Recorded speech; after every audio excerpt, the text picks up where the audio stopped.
लोकसभा चुनाव को लेकर जहां अभी दूसरी पार्टियां प्रत्याशियों को लेकर मंथन ही कर रही हैं, वहीं समाजवादी पार्टी ने बीते मंगलवार बिना देरी किए हुए 16 उम्मीदवारों के नाम का ऐलान कर आगामी चुनाव का बिगुल फूंक दिया।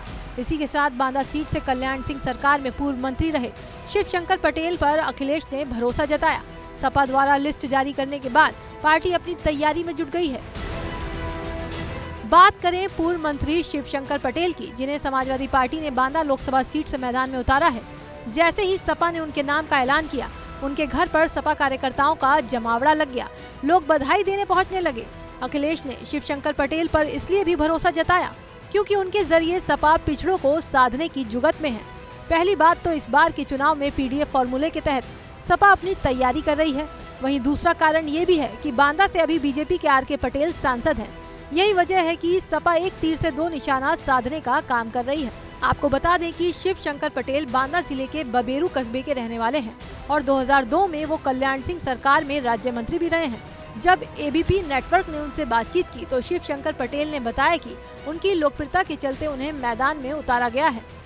देखिए, टिकट की उम्मीद तो मुझे पहले से ही पूरी थी, क्योंकि जो संकेत राष्ट्रीय अध्यक्ष जी के द्वारा भी मिल रहे थे और क्योंकि मेरी लोकप्रियता उनको, हमारे राष्ट्रीय अध्यक्ष जी को एक चीज़ की जानकारी है यहाँ, और सबसे वो बुला के अलग अलग पूछते भी थे।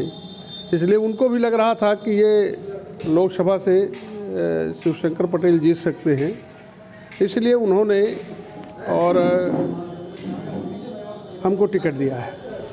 सपा प्रत्याशी शिव शंकर पटेल ने इसके साथ ही आगामी चुनाव में किन किन मुद्दों को लेकर सत्ता में बैठी सरकार को घेरेगी और अपनी किस रणनीति से काम करेगी, उसकी भी जानकारी दी। क्या कहा, सुनिए।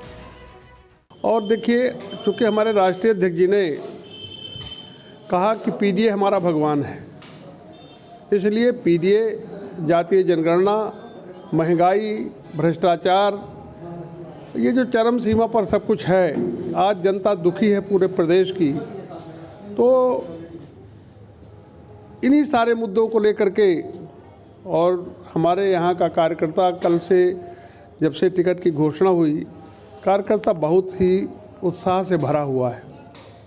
मुझे लगता है कि वो टिकट की बधाई न देकर जीत की बधाई लोग दे रहे हैं। शिव शंकर पटेल ने इस चुनाव में 50 से 55 सीटें समाजवादी पार्टी द्वारा जीतने का दावा भी किया। अब अखिलेश ने बांदा से इन पर दांव तो लगा दिया है, पर अखिलेश अब अपने इस फैसले में कितने सही साबित होते हैं, ये देखने वाली बात होगी।